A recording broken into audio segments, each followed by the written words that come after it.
আজ বিধানসভায় ধুন্ধুমার পরিস্থিতি, বেনজির মারামারি, 4 বিজেপি বিধায়ককে সাসপেন্ড। স্যাটা ভাঙার কথা বলতে বিপাকে পড়ে গিয়েছেন হুমায়ুন কবির। শুভেন্দু অধিকারীর বক্তব্যই পরিষ্কার, সময় এসেছে এই ধরনের লোককে সবক শেখানোর। এদিকে বিধানসভায় তুলপাড় পরিস্থিতি করেছে শুভেন্দু অধিকারী সহ অনেকেই বিধানসভা থেকে সাসপেন্ড হয়। এই নিয়ে বিজেপি এবং তৃণমূল কর্মীদের মধ্যে বিধানসভায় মারামারি হয়েছে।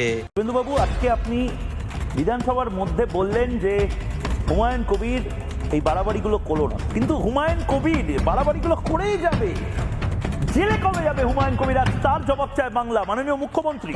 হুমায়ুন কবির যে মন্তব্যগুলো করছেন, কুরুচিকর মন্তব্য, মানে সেটা ভেঙে দেবো থেকে শুরু করে কিছু বাদ দিচ্ছেন না। হুমায়ুন কবিরের মধ্যে যারা রুচি খুঁজতে যায় তাদের বেস্ট অফ লাক। ওনার মধ্যে রুচি করতে পেলেন আপনারা। হুমায়ুন কবির মানুষের পর্যায়ে পড়ে না, ননসেন্স বেসিক্যালি। ওর সেটা যে কোথায় গরম হবে, কোথায় ভেঙে যাবে, ও নিজেও জানতে পারবে। বিজেপি আমাকে মারতে আসছে, আমি কি রসগোল্লা খাওয়াবো নাকি? হুমায়ুন কবির বলছে চুলও ছিটতে পারবে না যদি বিজেপি মনে করে ওকে মারবে। গ্রেফতার রেজিনগরের হুমায়ুন কবিরের সভার যিনি আয়োজক, সেই দুই আয়োজক সোমবার রাতে অভিযান চালিয়ে আমিনুল শেখ এবং গোলাম মোস্তাফাকে পুলিশ গ্রেফতার করেছে। চাপ যার উপরে বাড়ছে, ক্রমাগত বাড়ছে, একেবারে মুখ্যমন্ত্রী সরাসরি যাকে বার্তা দিচ্ছেন, হুমায়ুন কবির। বিধানসভা তুলপাড় হয়েছে মুসলিম নেতা হুমায়ুন কবিরকে নিয়ে। আজকে শুভেন্দু অধিকারী বিধানসভায় বিস্ফোরকমূলক মন্তব্য করে এই মন্তব্যের জেরে শুভেন্দু অধিকারী বিপদের মুখে পড়ে বিধানসভার স্পিকার কঠিন একটি সিদ্ধান্ত নেন। দর্শক শ্রোতা, পশ্চিমবঙ্গের রাজনীতিতে গত 1 মাস যাবৎ উত্তাল। নির্বাচনের পর থেকেই তৃণমূল কর্মীরা চাচ্ছিল শুভেন্দু অধিকারীর পতন ঘটাবে। এখন দেখতে পারি একটা সুযোগ পায় এবং বিধানসভায় একটা ভয়াবহ পরিস্থিতি তৈরি করে। বিরোধী দলের সাথে সরকার দলীয়র মধ্যে একটা ঝামেলা হয়। আপনারা দেখতে পারবেন এই মুহূর্তে বিধানসভার পরিস্থিতি এবং শুভেন্দু অধিকারীর বক্তব্যের জেরে বিধানসভায় যে ঘটনাগুলো ঘটতেছে সবকিছুই উন্মোচন করব এবং যে রহস্যগুলা গোপন রাখা হয়েছে সেইগুলো উন্মোচন করব। আসুন আমরা কথা বাড়াচ্ছি না, আমরা সরাসরি ভিডিওর মূল আলোচনায় চলে যাচ্ছি। আচ্ছা, হুমায়ুন কবিরের কপালে কি এবার ঘোর দুর্ভাগ্য অপেক্ষা করছে, মানে ডেকে আনা দুর্ভাগ্য? মমতা বন্দ্যোপাধ্যায় জামানায় মুসলমানদের উস্কে খেপিয়ে বুক ফুলিয়ে ঘুরেছে, সেই চাল ফের দিতে গিয়ে বেচাল অবস্থা। গারদে না ঢুকতে হয় ঘুরতে থাকে, কারণ আইনের শাসনে বিশ্বাসী মুখ্যমন্ত্রী শুভেন্দু অধিকারী সেটাই বোঝালেন এবং সেই বোঝানোর পরে তিনি এই কথাটাও পরিষ্কার করে দিলেন, যথেষ্ট হয়েছে। আমি যেদিন ময়দানে মুসলমানদের নিয়ে নেমে যাব না, সেদিন এমন সাটা বাঁধা মাছ শুরু করব। মমতা ব্যানার্জি মুখ্যমন্ত্রী নন, আপনি দুর্বল মুখ্যমন্ত্রী পেয়ে যা খুশি করেছেন। 2টো এফআইআর স্টার্ট করেছি। হুমায়ুনের গুন্ডামি, শুভেন্দু জামানায় জোড়া এফআইআর। 2024 লোকসভা ভোটের মুখে 70% হুমকি দিয়েও রেলায় ছিলেন তৎকালীন তৃণমূল বিধায়ক। দুর্বল মুখ্যমন্ত্রী মমতা বন্দ্যোপাধ্যায় ব্যবস্থা নিতেই পারেননি। সবক কিভাবে শেখাতে হয় বুঝিয়ে দিলেন বদলের বাংলার মুখ্যমন্ত্রী। সময় এসেছে এই ধরনের লোককে সবক শেখানোর। মমতা ব্যানার্জি মুখ্যমন্ত্রী নন, আপনি দুর্বল মুখ্যমন্ত্রী পেয়ে যা খুশি করেছেন, যা খুশি বলেছেন। 2টো এফআইআর স্টার্ট করেছি। গত 26শে জুন রেজিনগরের শক্তিপুরের সভা থেকে বিজেপির শ্যাটা ভাঙার হুমকি দিয়েছিলেন আমজনতা উন্নয়ন পার্টির চেয়ারম্যান তথা বিধায়ক হুমায়ুন। এর খানিকটা আগে বিধানসভা ভোট পর্বে একটি ঘটনায় পুলিশকে গালিগালাজ ও শাসানিও দিয়েছিলেন নওদার বিধায়ক। জোড়া ঘটনায় এফআইআর করেই থামা নয়, হুমায়ুনকে ঘিরতে শুরু হয়েছে অ্যাকশন। যারা ওকে ডেকেছিল এই সভাতে তাদেরকে আগে তুলবো, তারপরে আপনার কাছে যাব। আপনি ধরে রাখুন, এটা ওর শেষ বক্তব্য।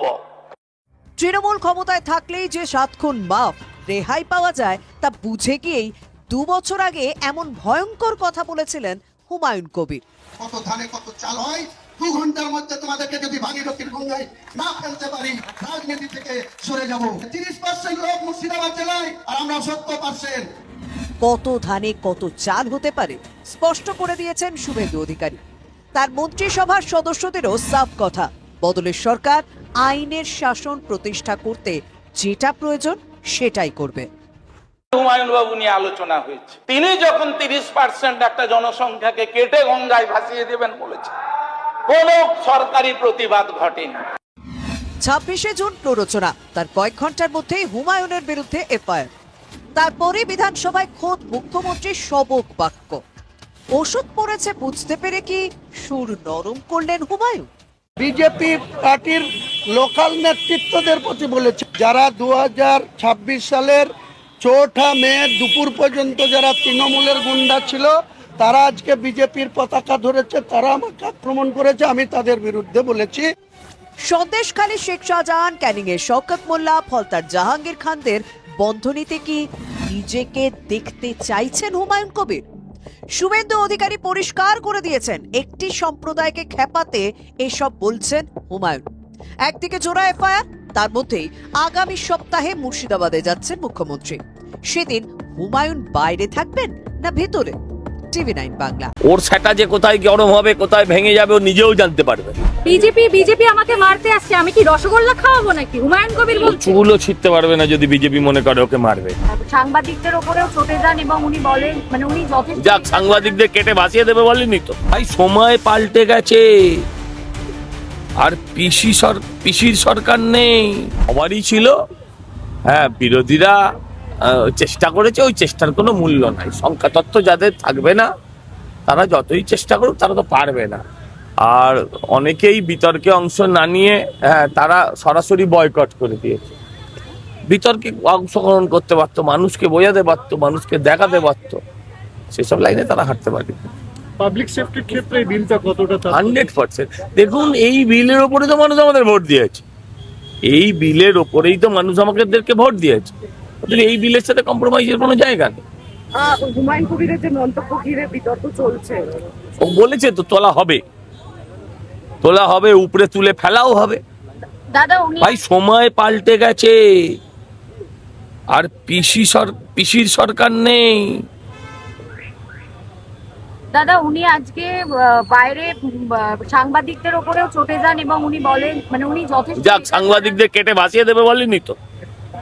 বিজেপি আমাকে মারতে আসছে, আমি কি রসগোল্লা খাওয়াবো নাকি? হুমায়ুন কবির বলছে। চুলও ছিটতে পারবে না যদি বিজেপি মনে করে ওকে মারবে। সেটা ভেঙে আবার বললাম, বিজেপি ওটা আমাদের একজন মন্ত্রী বলেছেন বলেও সেটাকে নকল করেছে, ভাবছে ওটাতে ওর বিতর্ক হবে। ওর সেটা যে কোথায় গরম হবে, কোথায় ভেঙে যাবে ও নিজেও জানতে পারবে। মুখ্যমন্ত্রী তো আজকে বললেন, দেখলেন না মমতা ব্যানার্জির কি হলো, দেখলেন বেচারি। দাদা এই যে এটাই ওনার শেষ বক্তব্য হয়ে গেল, বক্তব্য, লাস্ট ভাষণ। অভিষেক বন্দ্যোপাধ্যায় তো আর বিদেশ যেতে পারছে না, দ্বিতীয়বার চেষ্টা করলেন, হাইকোর্ট সেটা একেবারে খারিজ করে দিল। এবার যাবে বরানগর স্টেট জেনারেল হাসপাতালে গিয়ে চোখ দেখাবে, অসুবিধা কোথায়? সেবাশ্রয় কাজ করছে না, আর ও এখন কারোর আশ্রয় নেই বেচারি। দাদা এই যে হুমায়ুন কবির বারবার বলছেন যে উনি মুসলমানদেরকে, আসলে দেখুন, এটা একটা মানে পরিকল্পিত ষড়যন্ত্র। মুসলমান সম্প্রদায়কে উত্তেজিত করে তাদেরকে রাস্তায় নামিয়ে একটা ধর্মীয় ভায়োলেন্স সৃষ্টি করা, যেটা আমি বিশ্বাস করি বাংলার হিন্দু মুসলমান সকলেই এটা ধরে ফেলেছেন, বুঝে ফেলেছেন। ওর এখন আর বাবরি মসজিদের নামও নিচ্ছে না।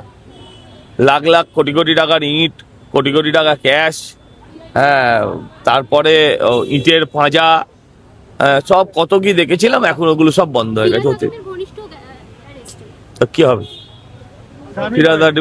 হ্যাঁ, ঠিক আছে, জামিন হওয়া মানে মুক্ত নয়। হ্যাঁ, তদন্তে যদি প্রমাণ হয়, প্রয়োজন হয়, অ্যারেস্ট হবে। দাদা, একই কাণ্ড। এবার কি হুমায়ুন কবিরকে শ্রীঘরে যেতে হবে? গ্রেফতার হবেন হুমায়ুন কবির। ভরতপুর এবং রেজিনগর, এই দুটো এলাকা থেকে, এই দুটো বিধানসভা থেকেই জয়লাভ করেছেন হুমায়ুন কবির। নিয়ম মেনে তিনি রেজিনগর ছেড়েছেন। রেজিনগরে উপনির্বাচন হবে, আর দিন কয়েকের মধ্যে হয়তো উপনির্বাচন হবে। কিন্তু এই হুমায়ুন কবির বারবার তার মন্তব্যে বিতর্ক দানা বেঁধেছে। আমি যেদিন ময়দানে মুসলমানদের নিয়ে নেমে যাব না, সেদিন এমন সাটা ভাঙা মাছ শুরু করব যে আপনাদের পতাকা বহন করার লোক থাকবে না। ভোটের আগের দিন আমার নিজের ভাইপোকে অ্যারেস্ট করেছে আগে দেখবো। দুটো জায়গা থেকে যে মন্তব্য করেছেন, সেই মন্তব্যের প্রেক্ষিতে ব্যাপক বিতর্ক দানা বেঁধেছিল, রাজনৈতিক তর্জাতুঙ্গে উঠেছিল। আর মুখ্যমন্ত্রী শুভেন্দু অধিকারী আজকে ব্যাপক হুঁশিয়ারি দিলেন হুমায়ুন কবিরকে।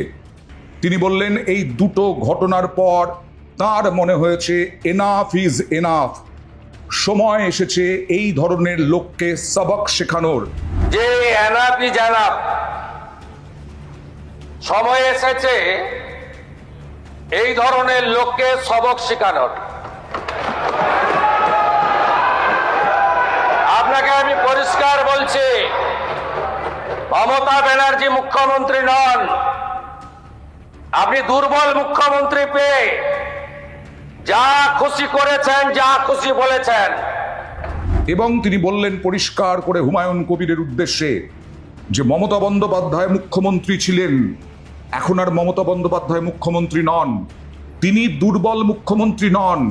দুর্বল মুখ্যমন্ত্রীর আমলে আপনি যা খুশি তাই বলেছেন, অর্থাৎ হুমায়ুন কবির, কিন্তু এখন এনাফ ইজ এনাফ। আবার বলছি, শুভেন্দু অধিকারী বললেন সবক শেখানোর কথা। আপনি কান খুলে শুনে রাখুন, আপনাকে এইভাবে ধমক হুমকি বেপরোয়া লাগাম ছাড়া কথা বলতে দেব না, দেব না, দেব না।